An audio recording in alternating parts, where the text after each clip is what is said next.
ലോകം ക്രിസ്മസ് ആഘോഷങ്ങളിൽ മുഴുകിയിരുന്നപ്പോൾ സകലരെയും ഞെട്ടിച്ചുകൊണ്ട് ഇത്തവണത്തെ ക്രിസ്മസ് രാവിൽ ആഫ്രിക്കൻ ഭൂഖണ്ഡത്തിലെ നൈജീരിയയിൽ ഒരു വൻ സൈനിക ഓപ്പറേഷൻ നടന്നു. അമേരിക്കൻ പ്രസിഡന്റ് ഡൊണാൾഡ് ട്രംപിന്റെ നേരിട്ടുള്ള നിർദ്ദേശപ്രകാരം യുഎസ് വ്യോമസേന നടത്തിയ മിന്നലാക്രമണം വെറുമൊരു ആക്രമണമല്ല, ട്രംപിന്റെ വാക്കുകളിൽ പറഞ്ഞാൽ ഇതൊരു പവർഫുൾ ആൻഡ് ഡെഡ്ലി സ്ട്രൈക്കാണ്. മരിച്ച ഭീകരർക്ക് ഉൾപ്പെടെ എല്ലാവർക്കും ക്രിസ്മസ് ആശംസകളെന്ന് ട്രംപ് പരസ്യമായി പ്രഖ്യാപിക്കുമ്പോൾ അത് ലോകരാഷ്ട്രീയത്തിൽ വലിയൊരു സന്ദേശമാണ് നൽകിയത്.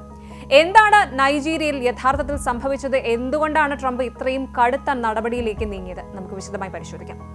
ഡിസംബർ 25-ന് രാത്രിയാണ് നൈജീരിയയുടെ വടക്കു പടിഞ്ഞാറൻ മേഖലയിലുള്ള സുക്കോട്ടോ സംസ്ഥാനത്തെ ISIS ഭീകരതാവളങ്ങളിൽ അമേരിക്കൻ വിമാനങ്ങൾ ബോംബ് വർഷിച്ചത്. തങ്ങളുടെ പൗരന്മാരെയും ക്രിസ്ത്യൻ സമൂഹത്തെയും വേട്ടയാടുന്ന ഭീകരർക്കുള്ള മറുപടിയായിട്ടാണ് ഈ നടപടിയെന്ന് പെന്റഗൺ സ്ഥിരീകരിച്ചു. ട്രംപ് ഭരണകൂടം ഇതിനെ പെർഫെക്റ്റ് സ്ട്രൈക്ക് എന്നാണ് വിശേഷിപ്പിച്ചത്. ആക്രമണത്തിന്റെ ദൃശ്യങ്ങൾ US ഡിപ്പാർട്ട്മെന്റ് ഓഫ് വാർ പുറത്തുവിട്ടിട്ടുണ്ട്.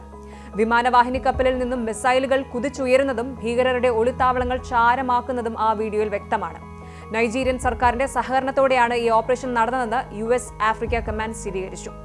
ശരിക്കും ഇതൊരു പെട്ടെന്നുണ്ടായ തീരുമാനമല്ല. കഴിഞ്ഞ കുറച്ചു മാസങ്ങളായി നൈജീരിയയിലെ ക്രിസ്ത്യൻ വിഭാഗങ്ങൾക്ക് നേരെയുള്ള ആക്രമണങ്ങളിൽ ട്രംപ് കടുത്ത അതൃപ്തിയിലായിരുന്നു. നിങ്ങളിത് നിർത്തിയില്ല എങ്കിൽ വലിയ വില നൽകേണ്ടി വരുമെന്ന് അദ്ദേഹം നേരത്തെ മുന്നറിയിപ്പ് നൽകിയിരുന്നതാണ്.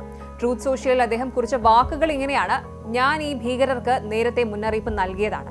ക്രിസ്ത്യാനികളെ കൊന്നൊടുക്കുന്നത് അവസാനിപ്പിച്ചില്ല എങ്കിൽ നരകം അനുഭവിക്കേണ്ടി വരുമെന്ന്. ഇന്ന് രാത്രി അത് സംഭവിച്ചു.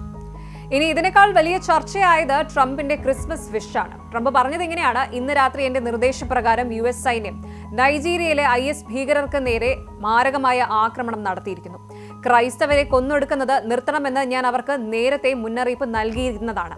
അവർ കേട്ടില്ല, അതുകൊണ്ട് ഇന്ന് രാത്രി അവർക്ക് അതിന്റെ ഫലം ലഭിച്ചു. ഇത്രയും പറഞ്ഞതിന് ശേഷം ട്രംപ് കൂട്ടിച്ചേർത്ത വരികളാണ് ശ്രദ്ധേയം.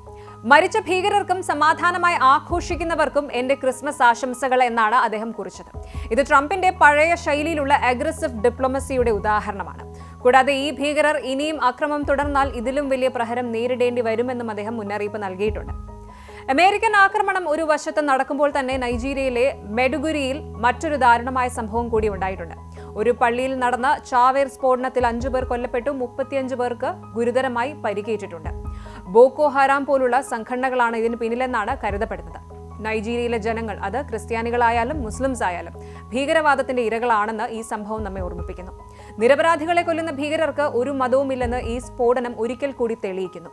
നൈജീരിയയിലെ സുരക്ഷാ സാഹചര്യം എത്രത്തോളം സങ്കീർണമാണ് എന്നാണ് ഈ സംഭവങ്ങളൊക്കെ കാണിച്ചു തരുന്നത്.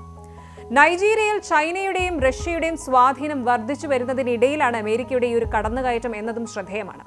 കൂടാതെ ആഫ്രിക്കയിലെ ഏറ്റവും വലിയ സമ്പദ് വ്യവസ്ഥയായ നൈജീരിയയിലെ സുരക്ഷാ പ്രശ്നങ്ങൾ ലോക വിപണിയെയും ബാധിക്കാറുണ്ട്. തന്റെ 2ാമത്തെ ടേമിൽ ഭീകരവാദത്തോടുള്ള സീറോ ടോളറൻസ് ഈ ഒരു നയം ട്രംപ് ഈ നീക്കത്തിലൂടെ ഉറപ്പിക്കുകയാണ്.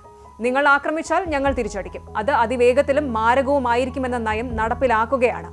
ലോകമെമ്പാടുമുള്ള ക്രൈസ്തവ ജനതയ്ക്ക് വേണ്ടി സംസാരിക്കുക എന്നതും ട്രംപിന്റെ രാഷ്ട്രീയ അജണ്ടയുടെ ഭാഗമാണ്. ചുരുക്കത്തിൽ പറഞ്ഞാൽ നൈജീരിയയെ കേന്ദ്രമാക്കി വളരുന്ന ഇസ്ലാമിക് സ്റ്റേറ്റ് ഭീകരതയെ തുടച്ചു നീക്കാൻ US സൈന്യം നേരിട്ട് ഇറങ്ങിക്കഴിഞ്ഞു. അമേരിക്കൻ സഹായം നിർത്തലാക്കുമെന്നും നേരിട്ട് ഇടപെടുമെന്നും ട്രംപ് നേരത്തെ ഭീഷണിപ്പെടുത്തിയിരുന്നു. ആ ഭീഷണി ഇപ്പോൾ യാഥാർത്ഥ്യമായിരിക്കുകയാണ്.